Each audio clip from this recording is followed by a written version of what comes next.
नमस्ते, मैं पल्लवी पाटणकर। मनोवेद में आप सभी का बहुत स्वागत है।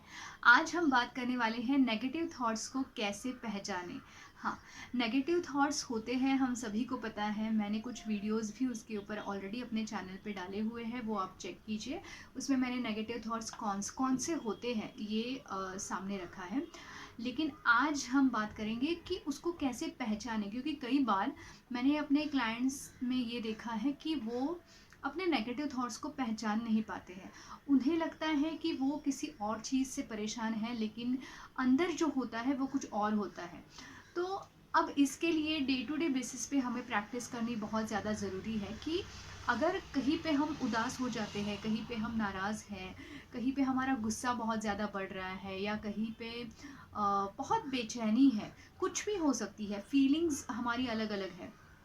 फीलिंग्स को तो हम बहुत ही जल्दी आसानी से पकड़ पाते हैं या समझ पाते हैं, लेकिन उस फीलिंग के पीछे क्या क्या चल रहा है या कौन से थॉट्स हैं, खास करके नेगेटिव थॉट्स, इनको अगर हम आसानी से पकड़ पाएंगे, उनको समझ पाएंगे, तो उससे बाहर निकलना उतना ही आसान हो जाएगा।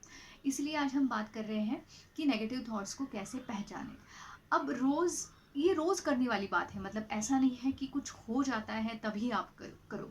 मैं हमेशा एक बात सजेस्ट करती हूँ अपने सारे क्लाइंट्स को कि आप एक आदत लगा लो कि आप अपने आप को पहचानो। मतलब पूरे दिन भर में आपका जो सेल्फ टॉक है, हम सभी का सेल्फ टॉक चलते रहता है। ओके, कोई भी व्यक्ति नहीं है जिसका सेल्फ टॉक नहीं होता है।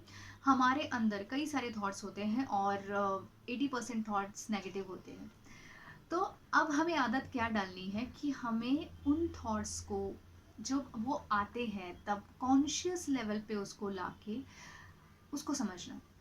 मतलब कुछ भी आप काम कर रहे हैं जो मैकेनिकल है, जिसमें अपना दिमाग ज़्यादा आपको यूज़ नहीं करना पड़ रहा है, वहाँ पे आप अपने आप से कुछ बोल रहे होते हो। या तो वो पास्ट का होता है, या तो प्रेजेंट का होता है, या तो फ्यूचर का होता है। लेकिन उसमें कुछ बातें ऐसी होती हैं जो जिसका कोई लॉजिक नहीं होता।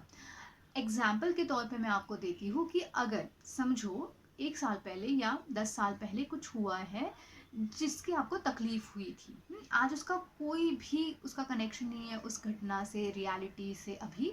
लेकिन आपके मन में ये चलते रहता है कि ऐसा क्यों हुआ मेरे साथ, ऐसा नहीं होना चाहिए था, ये बहुत ज़्यादा बुरा हुआ, या मेरे साथ अन्याय हुआ है, इनजस्टिस हुआ है, सामने वाले ने मुझे ऐसा ट्रीट नहीं करना चाहिए था, उनको क्या हक था मेरे मुझसे इस तरीके का बर्ताव करने का, या कुछ फेलियर आया है तो ये फेलियर क्यों आया, मेरे ही हिस्से में ये सब कुछ क्यों आया, हमेशा मेरे साथ इस तरीके की घटनाएं क्यों होती है, या मैं हमेशा कोशिश करता हूँ या करती हूँ लेकिन फिर भी मुझे जो एक्सपेक्टेड रिजल्ट है वो कभी मिलता नहीं है, मेरे ड्रीम्स कभी पूरे क्यों नहीं होते हैं, या फिर कुछ बीमारी है, किसी को भी कुछ प्रॉब्लम है, तो उसके बारे में आप सोचते रहते हो कि ये ऐसा क्यों हुआ, नहीं होना चाहिए था।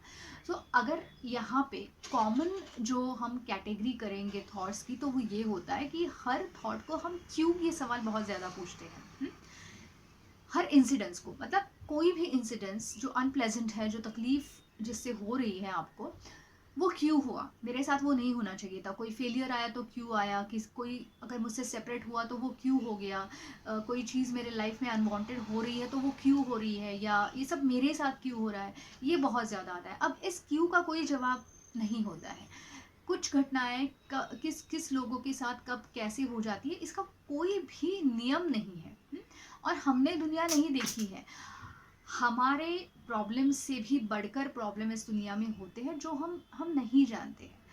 तो इसीलिए ये जो क्यों सवाल है, ये क्यों सवाल बंद करके हमें उसको रियलिस्टिक लेवल पे लाना ज़रूरी है। तो पहचानने की बात जो यहाँ पे हो रही है, उसमें एक पॉइंट ज़रूरी ही ये है कि आप हमेशा अपने आप से सवाल करो कि अगर मैं दुखी हूँ, अगर मैं परेशान हूँ, तो मैं क्या सोच रहा हूँ, क्या सोच रही हूँ। कौन सी ऐसी बातें हैं जो अभी उसका कोई ताल्लुक नहीं है प्रेजेंट में, या तो वो पास्ट की है या तो वो फ्यूचर की है। और उसमें भी मैं अपने आप को जो सवाल पूछ रहा हूँ या पूछ रही हूँ कि क्यों हुआ, कैसे हुआ, नहीं होना चाहिए था, तो इसका कोई जवाब नहीं है।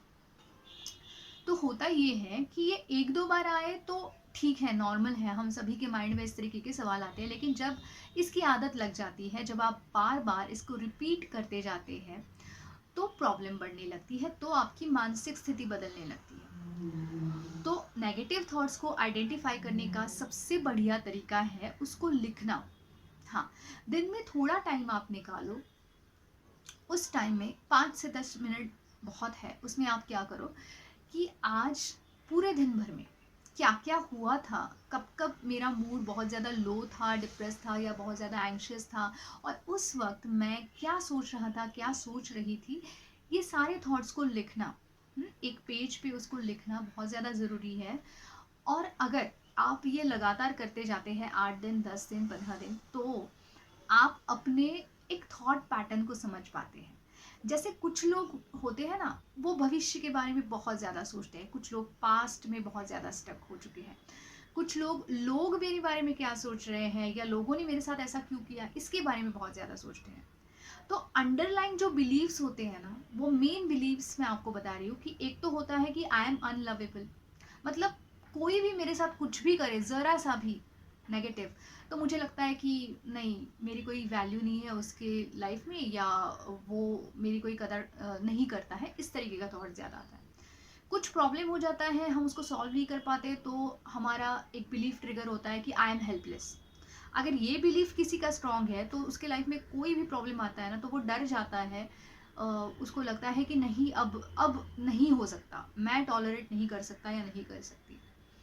किसी को लगता है आई एम वर्थलेस, ये एक बिलीफ जिसका स्ट्रांग है, उनको लगता है कि कुछ भी हो जाए, लेकिन मेरे अंदर वो कैपेसिटी नहीं है कि मैं कुछ करूं, क्योंकि फेलियर्स आते रहते हैं और मैं कुछ करने की कोशिश करता हूँ या करती हूँ, तो वो नहीं हो पाता है। बाकी की लाइफ बहुत अच्छी चल रही है, बाकी लोगों के लाइफ में सक्सेस ही सक्सेस है, मेरी ही लाइफ में नहीं है, क्योंकि उनका आई एम वर्थलेस की बिलीफ बहुत ज़्यादा स्ट्रांग है। तो अब आप सोचिए कि आपके अंदर कौन सा बिलीफ स्ट्रांग है, या कौन सा थॉट पैटर्न बहुत ज़्यादा रेपिटेटिवली आ रहा है, ताकि उसको टैकल करना बहुत ज़्यादा आसान हो जाएगा।